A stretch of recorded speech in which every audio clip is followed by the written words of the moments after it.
नमस्कार साथियों, आज फिर हम पढ़ने जा रहे हैं। नेक्स्ट क्लास हमने बताया था जो आर्टिकल 26 का था, तो ये हमने बता दिया था बी छोड़ के, बी क्योंकि ज़्यादा बड़ा था इसलिए नहीं बताया था। ये तो खंड ए में बताया था, खंड सी बताया था, खंड डी बताया था।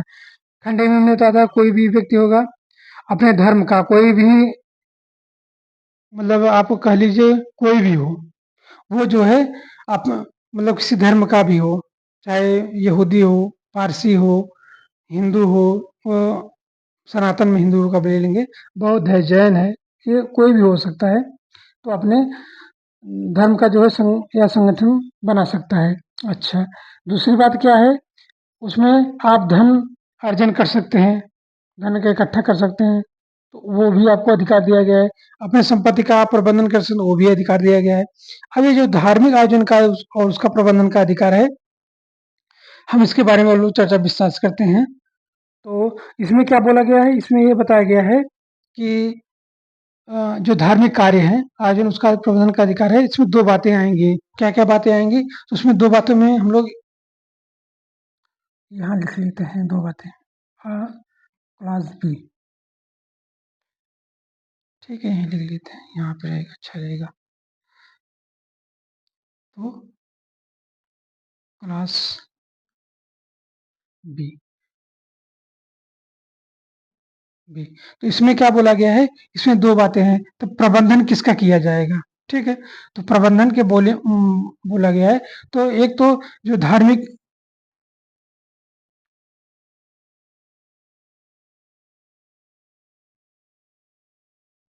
ऐसे लिखिए ना,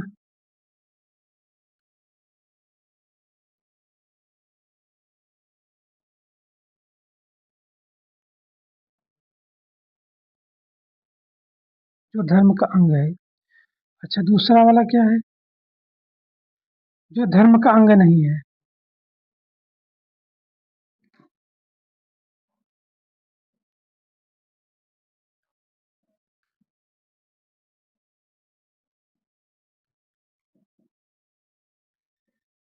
ठीक है, दो बातें हम लोग देखते हैं।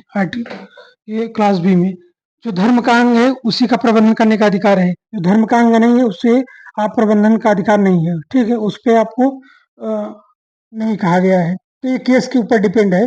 तो हमने कहा धार्मिक आयोजन तथा धार्मिक आयोजन उसका प्रबंधन का अधिकार है। तो जो धर्म का अंग है उसी का आप प्रबंधन कर सकते हैं, जैसे पूजा करना, अर्चना करना, नमाज पढ़ना, हनुमान चालीसा पढ़ना, तो ये सब धार्मिक अंग है, ये मुख्य अंग है।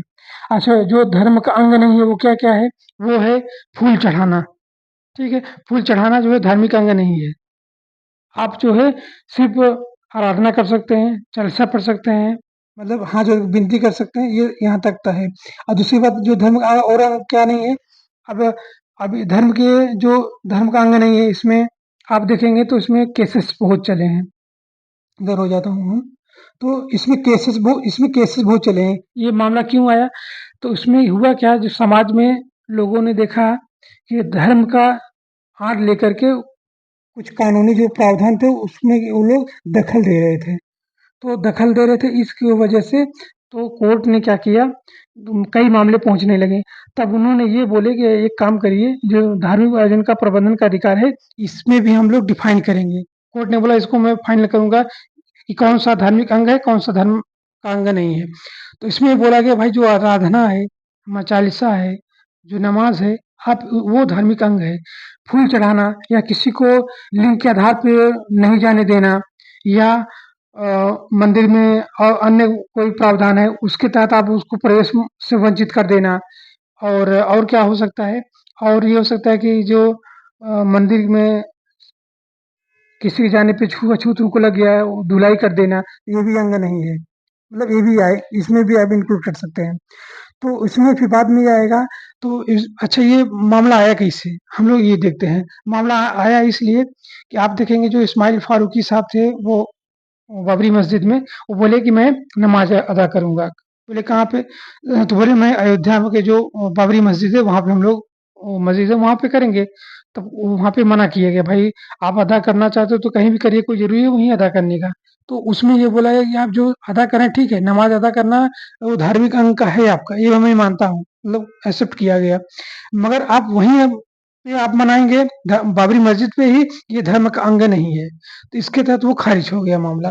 फिर दूसरा मामला आया जो एक शायद किसी दक्षिण का मंदिर था या दक्षिण का ही मंदिर है, उसमें ट्रस्टी जो अध्यक्ष होता है, वो वंशानुगत चल रहा था।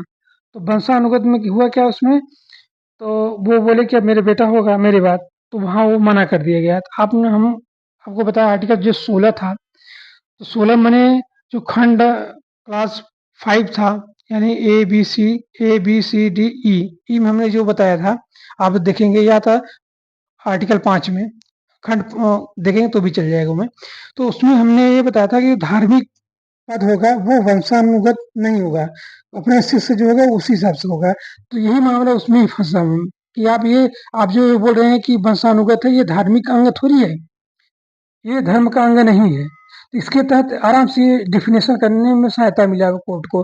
तो बोले ये आप जो वंशानुगत है ये धर्म का अंग नहीं है, ये तो जो है धर्म का अंग नहीं है, और जो शिष्य होंगे वो धर्म का अंग हो सकते हैं। तो इसमें ये वो भी मामला इससे निपट गया। तीसरा मामला जो अयप्पा मंदिर में जो सबरीमला मंदिर आया, तो वहाँ उन्होंने क्या किया, जो तो उसमें महिलाओं का प्रवेश से वंचित किया गया था। जो पढ़ी लिखाई महिलाएं हैं, उसमें कुछ कोर्ट मतलब वकील भी थी, वो भी गई थी, तो उनको मना किया गया था।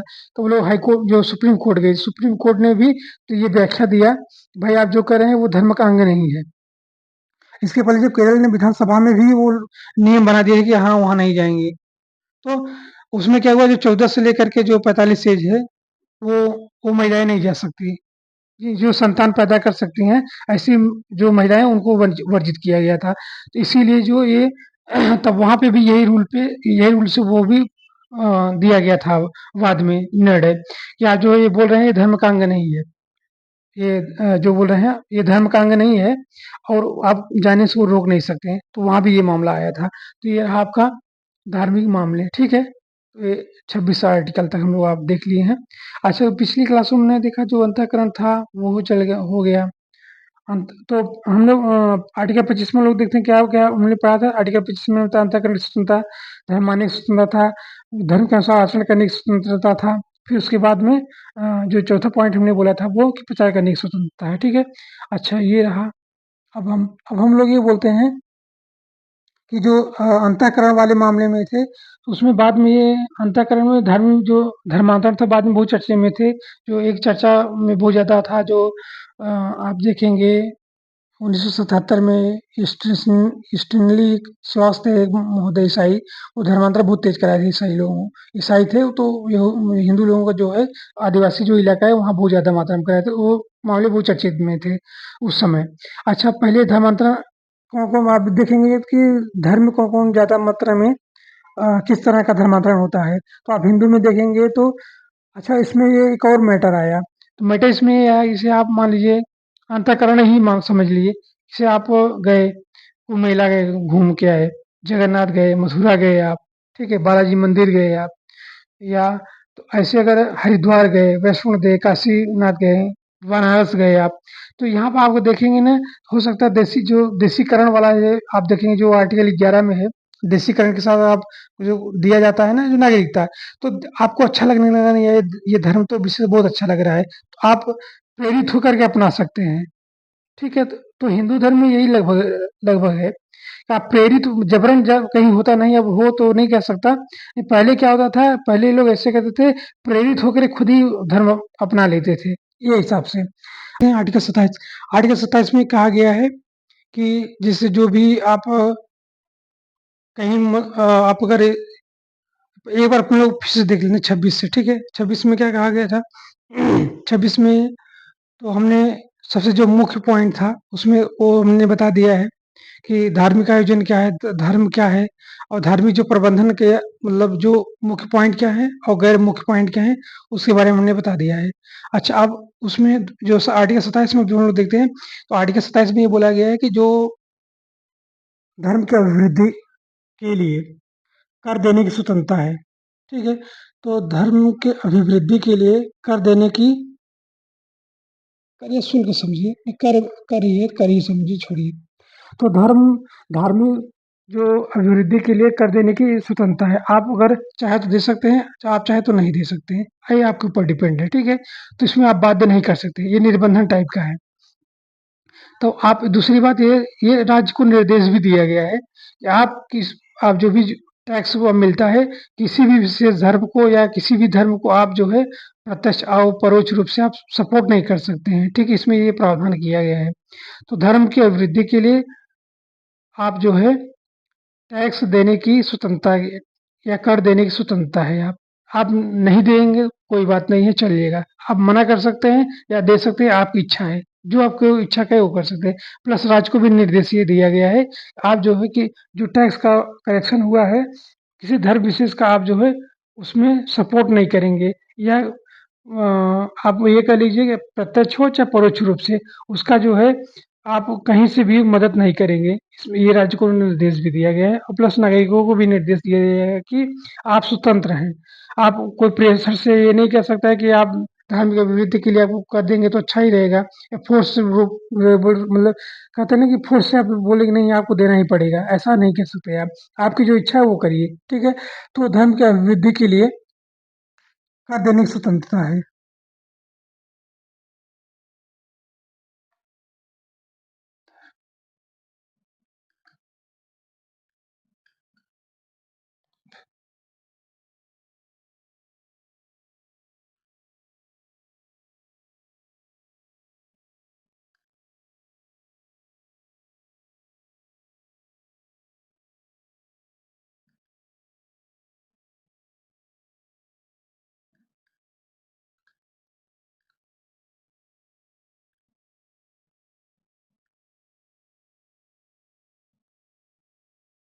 कर देने की स्वतंत्रता।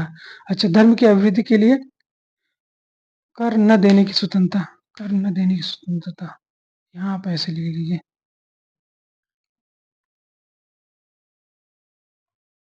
ठीक है? धर्म की अभिवृद्धि के लिए कर न देने की स्वतंत्रता है, ठीक है? आप आपकी मर्ज़ी जो कहे वो कर सकते हैं। अच्छा, इसमें एक बात और है, हाँ, कहीं-कहीं सरकार जो राज्य सरकार है वो शुल्क लगा देती है, तो ये ध्यान रखिएगा, जो शुल्क है कितना टाइम चलिए, शुल्क है यहाँ पे कर है, तो ये टैक्स हो जाएगा और ये है, तो ये हो जाएगा, यहाँ हटा देता हूँ इसको, ये रहेगा, ठीक है? अच्छा, इसमें क्या कहा गया है? तो धर्म की अभिवृद्धि के लिए कर न देने की स्वतंत्रता है, तो शुल्क है, एक कर है, 2 चीज़ है, 2 मुख्य पॉइंट हैं यहाँ पे। तो सरकार क्या कर रही है, सरकार ये लगा सकती है इसको नहीं लगा सकती, ठीक?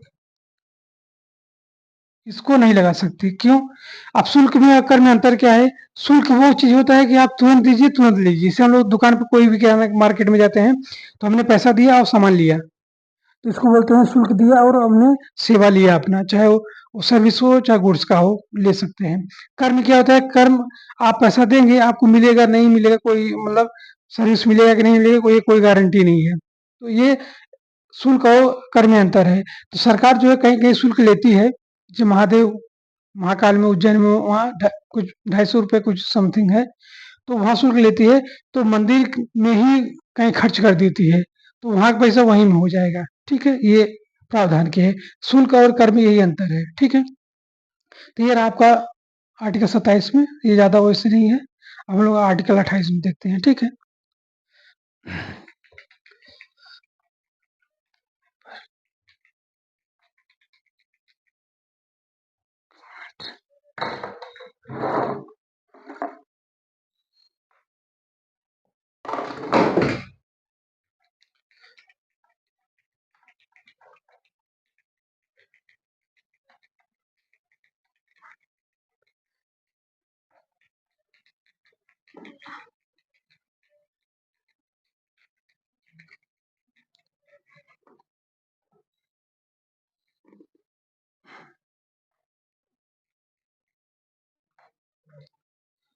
चलिए, अब हम लोग आर्टिकल 28 देखते हैं, ठीक है? ये 28 ठीक। आर्टिकल 28, आर्टिकल 28 में क्या है? तो आर्टिकल 28 में ये बोला गया है कि कुछ शिक्षण संस्थानों में जो धार्मिक शिक्षा है, जो धार्मिक उपासना है, उसमें उपस्थिति होने से स्वतंत्रता है, ठीक है? तो आपकी इच्छा कहे तो आप जा सकते हैं, आपकी इच्छा नहीं है तो आप मत जाइए, या आप लेट पहुँचते हैं तो कोई कुछ बोल नहीं सकता, इसमें ये प्रावधान दिया गया है, ठीक है? जिसमें क्या बोला गया है कि कुछ शिक्षण संस्थानों में धार्मिक शिक्षा हो या धार्मिक उपासना, 2 चीज़ें मैं लिख देता हूँ इससे, ठीक है? जो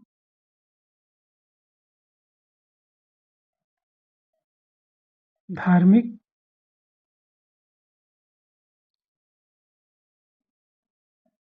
चाहे धार्मिक शिक्षा हो या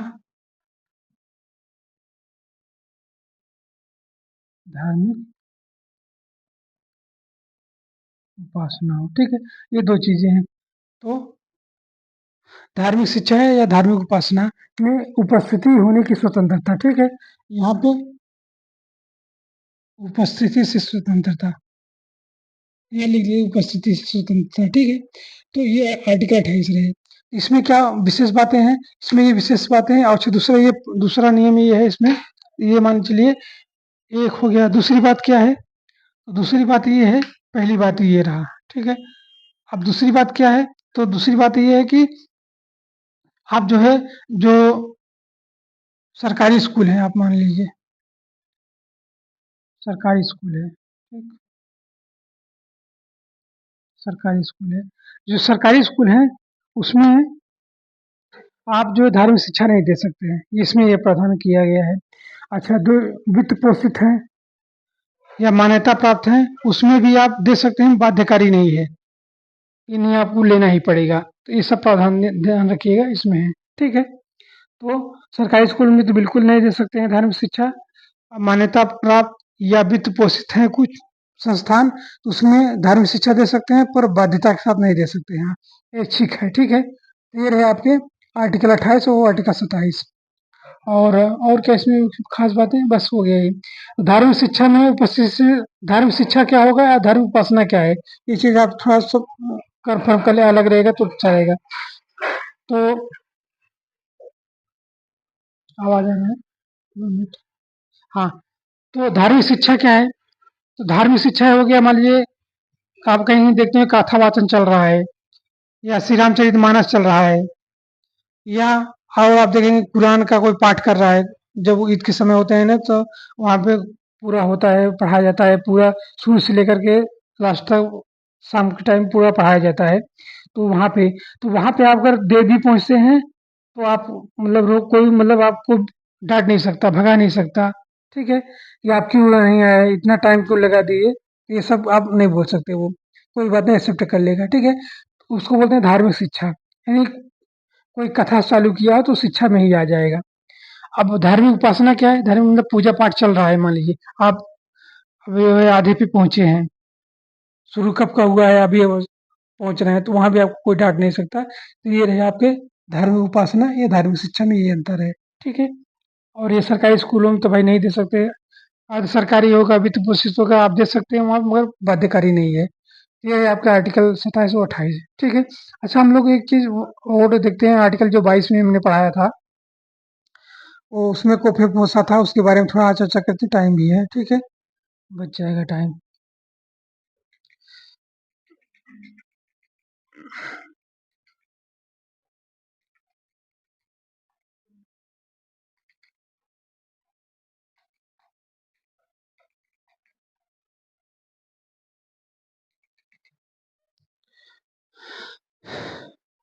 तो हमने उस समय बोला था कोफे पोसा था, ठीक है?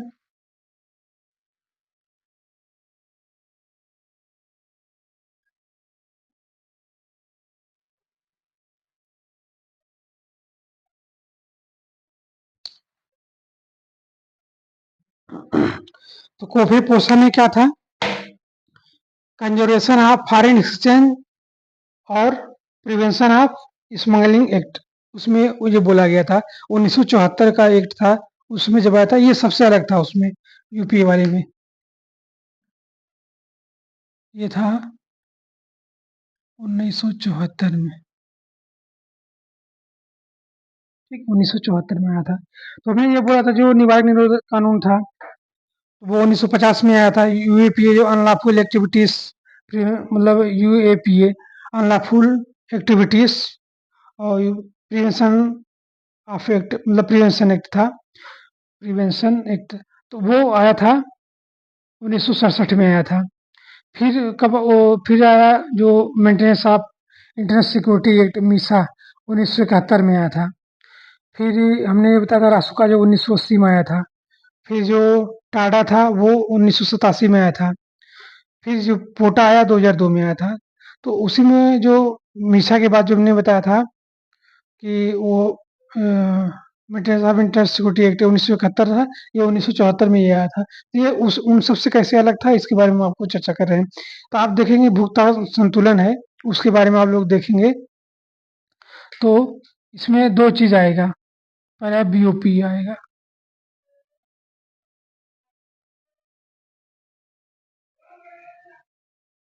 ठीक है? तो ये रहा बैलेंस ऑफ पेमेंट, इसके बारे में है। ये आपको इकोनॉमिक्स में मिलेगा, ठीक है? तो इसमें 2 चीज़, इसमें क्या रहेगा, अब 2 भाग इसमें कर देते हैं, ठीक? इसमें हुआ क्या था उस समय, उसको उसके चर्चा में हम लोग करेंगे। इसको बोलते हैं चालू खाता, इसको बोलेंगे चालू खाता। ये इकोनॉमिक्स का पार्ट है, ध्यान रखिएगा। पूंजी खाता फिर थोड़ा जाने रहेंगे तो अच्छा रहेगा। ये है पूंजी खाता, ठीक है? पूंजी खाता, तो ये चालू खाता है, ये पूंजी खाता है। अच्छा, ये समझ लीजिए भारत सरकार का एक जो है बैंक अकाउंट है, ठीक है? तो इसमें अब 2 भाग हो जाएंगे। इसमें इसमें क्या है, एक वस्तु है, वस्तु। ये दूसरा है, इसमें हो जाएगा आपका सर्विस हो जाएगा।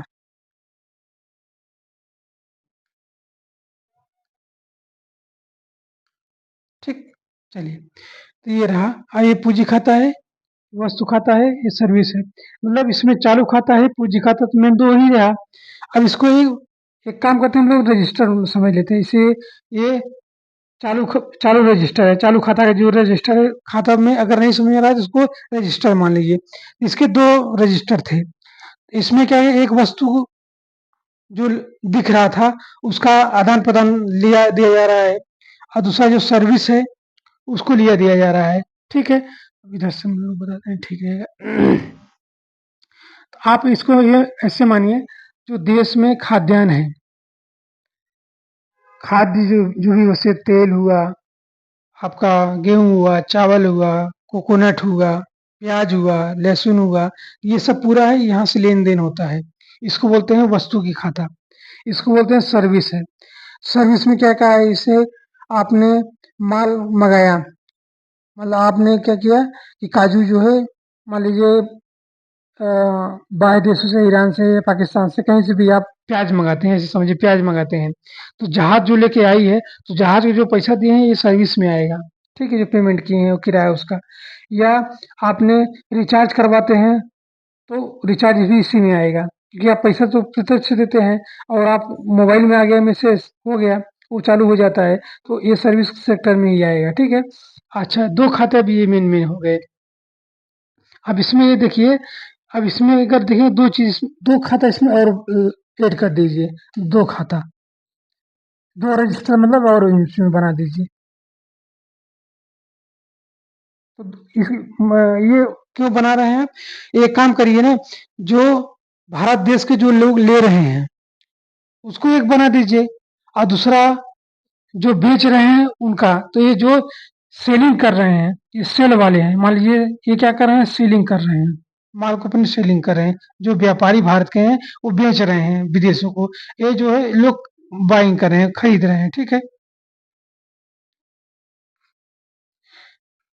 ठीक है, ये सेलिंग कर रहे हैं, ये खरीद रहे हैं। मतलब खरीद, मतलब ये मान लीजिए ये गांव के लोग हैं, ये शहर के लोग हैं। शहर के लोग जो कम पड़ेगा वो खरीदेंगे ही। तो अभी क्या हुआ, ये लोग खरीदेंगे तो ये क्या करेंगे, मान लीजिए चावल उनको अच्छा नहीं लगा, चावल विदेश वाला अच्छा उनको लग रहा है, या मक्का जो है गाँव का पसंद नहीं है, उनको अमेरिका वाला मक्का पसंद है। तो ये लोग क्या कर रहे हैं, मान लीजिए सिटी वाले हैं, इसको हम लोग सिटी मान लेते हैं, ठीक है? सिटी वाले ज़्यादा खरीदते हैं। ये मान लीजिए विलेज के हैं, विलेज वाले तो खरीदेंगे ही नहीं, उनके पास खरीदे तो खुद ही आराम से है, ठीक है? ये रहे।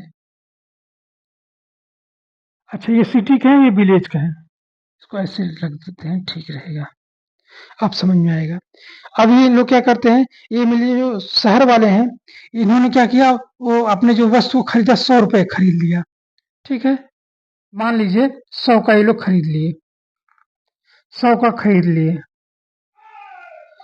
100 रुपया का सामान खरीदा। और ये जो सेलिंग वाले हैं, जो विलेज वाले हैं, ये 50 रुपए का बेच डाले हैं। गेहूँ हो, चावल हो, जो भी हो, ये लोग विदेश को बासमती चावल जैसे नहीं होता, ये लोग 50 रुपए का बेच दिए, ठीक है? अच्छे दूसरी बात ये ध्यान रखिएगा, जो भारत में रुपया चलता है, भारत में ही चलता है, बाहर देशों में नहीं है। ध्यान रखिएगा, बाहर देश कुछ भी खरीदेंगे तो आपको पहले डॉलर चाहिए। तो ये लोग क्या करते हैं, जो पैसा 100 रुपया दिया गया है, मान लीजिए 50 रुपए का 1 डॉलर है, यहाँ हम लोग मान लेते हैं 50 रुपए का 1 डॉलर है, ठीक है? 50 रुपए का जो है 1 डॉलर आपको मिल रहा है, इसको डॉलर का संकेत है, ठीक है? तो 50 रुपए आप दिए, अब 1 डॉलर मिले। तो ये क्या किए, इन्होंने किया कि 2 डॉलर का सामान खरीदा। मान लीजिए हम लोग थोड़ा छोटे मिलेंगे तो अच्छे से समझ में आ जाएगा।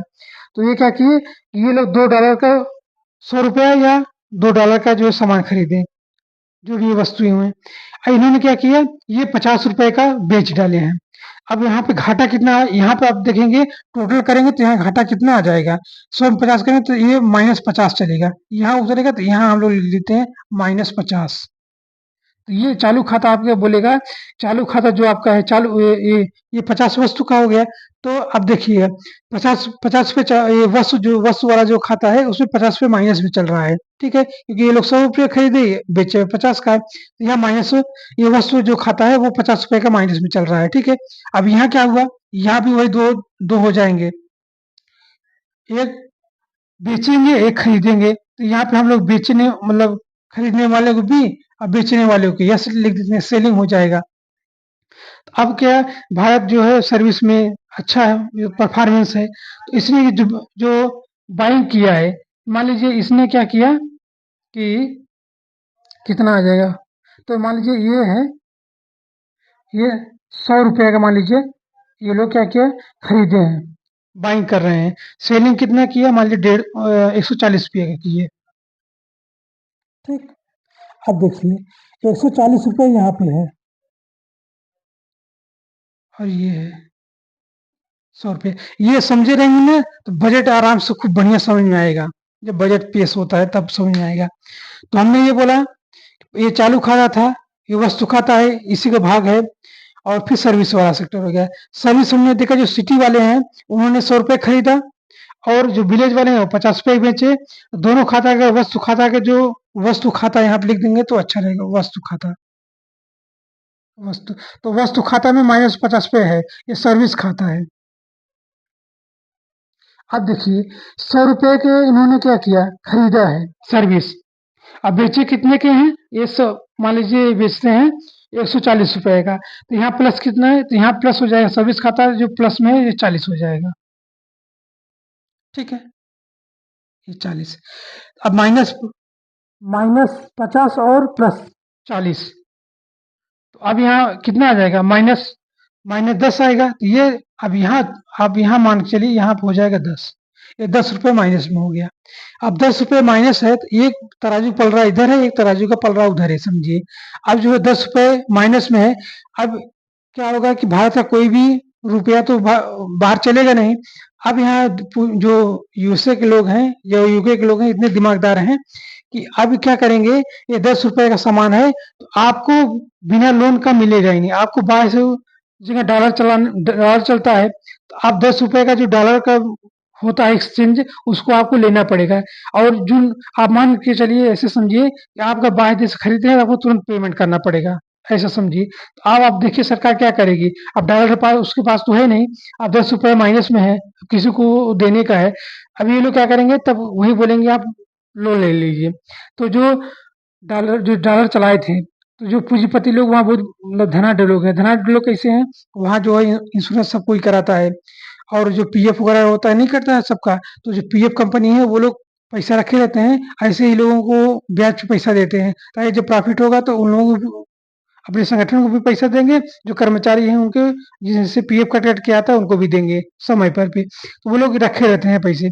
ऐसे जगह पे सरकारों को लोन देते हैं लोग। अब 10 पे जो माइनस है, अब वो रहेगा भाई मेरे से ले लो डॉलर, तो अब वो डॉलर से उधार लेंगे तब इसका 10 रुपए का प्रतिपूर्ति करेंगे। अब क्या होगा, अगर भारत जो है जो खरीदने वाला सिटी वाले लोग हैं, अगर ये अपना खरीदारी मान लीजिए ये वाला जो खरीदते हैं ये वाला विलेज बनाने लगे, विलेज वाले करने लगे, तो ये बैलेंस में आ जाएगा। और नहीं करेंगे, ये सिस्टम रहेगा 10 हर हर वर्ष माइनस में रहेगा। ऐसे ही मानिए, या महीना मान लीजिए हर महीने 10 माइनस करेगा, तो एक साल में कितना हो जाएगा, 120 माइनस कर देगा। तो 120 पे आपको मान के लिए एक वर्ष में क्या करेगा, 120 यहाँ पे आपको लोन लेना पड़ेगा। ठीक है, तो ये पूंजी खाता से आप लोन लेकर के 120 का वर्ष में 120 आपको लोन लेना पड़ेगा, तब जाके ये प्लस में रहेगा। इसको बोलते हैं बैलेंस बैलेंस ऑफ पेमेंट। ठीक है, ये चालू खाता है, ये पूंजी खाता है। तो इसमें ऐसे कालांतर में देखते देखते ये लोग मान लीजिए कि 120 लिए और एक वर्ष में 4% की दर से ये लोग ब्याज लिए। ठीक है, ये मान लीजिए 4% लेते हैं, तो अब एक वर्ष के बाद कितना इनका हो गया, तो आप अगर देखेंगे तो 120 का 4% करिए कितना आ जाएगा, 120 है। ठीक है, 4%, यहाँ पे कट गया, बच्चों का 48। ठीक, तो आ जाएगा लगभग 4.8। तो नहीं ज़्यादा आएगा, 4% है ना, 100 हो जाएगा। एक काम करिए, ठीक तो रहेगा, 4.8 ही आएगा, तो 124.8 आएगा। 124.8 तब एक वर्ष में उसको देना पड़ेगा। ठीक है, ये रहा। तो अब भारत वालों ने क्या दिमाग लगाया, एक लगाया कि सबसे ज्यादा विश्व में अगर देखेंगे तो भारत वाले ही पैसा देते हैं। ठीक है, तो उन्होंने क्या किया, जो विदेशों में रहते हैं उन लोगों के खाता खोल दिए हैं, जो अभी प्रवासी भारतीय हैं, जो भारत में अब नागरिकता उनका नहीं है, बाहर देशों में ही नागरिकता है, तो वो लोग, भारत सरकार ने बोला कि आप एक काम करिए, जो हमें इतनी उनके देशों में 2% का ब्याज है, मान लीजिए जो विकसित देश है वहाँ ब्याज रेट कम है, तो वो 2% देते हैं। तो बोलते हैं आप अपने जहाँ पे जिस नागरिकता लिए हैं आप 2% वहाँ देते हैं, तो मैं आपको 3% देने के लिए तैयार हूँ, क्योंकि यहाँ ये लोग 4% ले रहा है। तो सरकार ने बोला, भारत सरकार ने, कि आप लोग खाता खुलवा लीजिए मेरे यहाँ, पैसा अपना रखिए खाता में, जो पैसा रहेगा हमको 3% वार्षिक, मतलब वार्षिक दर से हम लोग देंगे आपको। अब क्या हुआ, तो सब एनआरआई वाले जो भी रहेंगे तो वो लोग भी खाता खोल देंगे। तो खाता खोलने से फायदा क्या हुआ, तो जो उधार लेना पड़ रहा है उन्हीं के पैसा हम लोग यूज कर लेंगे। तो एनआरआई वाले, तो जो पूंजीपति वाले लोग थे, इसमें दो साधन हो गया, एक पूंजीपति तो थे ही, जो पूंजीपति वर्ग था। अच्छा, और दूसरा वर्ग क्या आ गया, एनआरआई वाले आ गए, एनआरआई। ठीक, एनआरआई वाले। तो ये इससे भी अब हम लोग जो खाता में रखते हैं पैसे उसका भी यूज कर लेंगे, 3% देंगे, तो दो साधन हो गया। तो अब हुआ क्या, 1974 में ये माइनस में ही चलने लगा बहुत तेज। कोफे पोसा जो लाया गया, उसमें ये मैटर ये आया कि ये माइनस बढ़ करके मान चलिए ये 500 रुपए बढ़ने लगा महीने में, -500 चलने लगा। तो अब सरकार ने उधार यहाँ पे जो है पूंजीपति से लेना चालू कर दिया। तो प्रॉब्लम उसमें क्या है कि कुछ ऐसे थे, जैसे मान लीजिए बिहार में शराबबंदी है, गुजरात में शराबबंदी है, तो मान लीजिए आप तो उससे तो सरकार को तो कुछ मिलने वाला है नहीं, तो लोकल में लोग क्या कर रहे हैं, शराब चोरी से ला के बेच रहे हैं, तो अब लोग पी भी रहे हैं और सरकार को नुकसान भी हो रहा है। तो यही प्रॉब्लम उस समय भी था। सरकार ने क्या किया कि टैक्स में तो मान लीजिए कुछ प्रतिबंध लगाए थे, तो स्मगलिंग होने लगा। ये स्मगलिंग लगा हो रहे हैं, जो बोलते हैं स्मगलिंग मतलब कि चोरी छिपे देश में आ रहा है। अभी सोना पे मान लीजिए प्रतिबंध लगा दिया है कि भाई अभी सोना नहीं खरीदने का, कि बैलेंस ऑफ पेमेंट एकदम बिगड़ चुका है। अब लोग चोरी से लाना चालू कर दिए, ला रहे हैं। तो अब वो जो टैक्स मिल रहा था सोने पे, हथौड़ी ले आते मान लीजिए 5 किलो का, तो उसमें 3% का टैक्स लेंगे तो 3 से 15 रुपए आराम से मिल जाता। मान लीजिए अगर 3% है, वो 3 रुपये 1 किलो पे मिल रहा है, तो 15 रुपए मिल जाता 5 किलो तुरंत।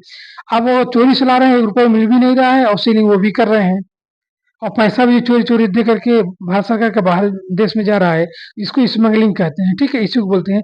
तो इसी के सुधार के लिए जो कॉफ़ी पोसा था, इसी को बैलेंस करने के लिए कि इन लोगों से जो पूँजी वाले लोग हैं, इनसे कम लेना पड़े, इसको बैलेंस करने के लिए ये कॉफ़ी पोसा लाया गया था। इसे बोलते हैं कंज़र्वेशन ऑफ फॉरेन एक्सचेंज और प्रिवेंशन ऑफ स्मगलिंग एक्टिविटीज़। इसी को बैलेंस करने के लिए लाया गया था, ठीक है? तो ये रहे आपके कॉफ़ी पोसा वाला प्रोसेस और बैलेंस ऑफ पेमेंट। तो इसको आप देख लीजिए, एक बार फिर दोहरा लेता हूँ। ये चालू खाता है, ये पूँजी खाता है। फिर चालू खाता में जो वस्तु है, जो दिखता है आँख से, वो वस्तु खाता में आएगा। सर्विस खाता में जो दिखता नहीं है, पैसा आप दे देते हैं, वो वाले आएँगे। इसमें भी 2 खाते आ जाएँगे। एक इसमें जो खरीदने वाले हैं भारत के लोग, जो खरीदने वाले इसमें आ जाएँगे, बाइंग वाले, सेलिंग जो बेचने वाले इसमें आ जाएँगे। फिर वही हाल इसमें रहेगा, सेलिंग बाइंग इसमें भी वो रहेगा। तो ये आपके इस तरह चढ़ता है, ठीक है? इस तरह प्रदर्शित होता है।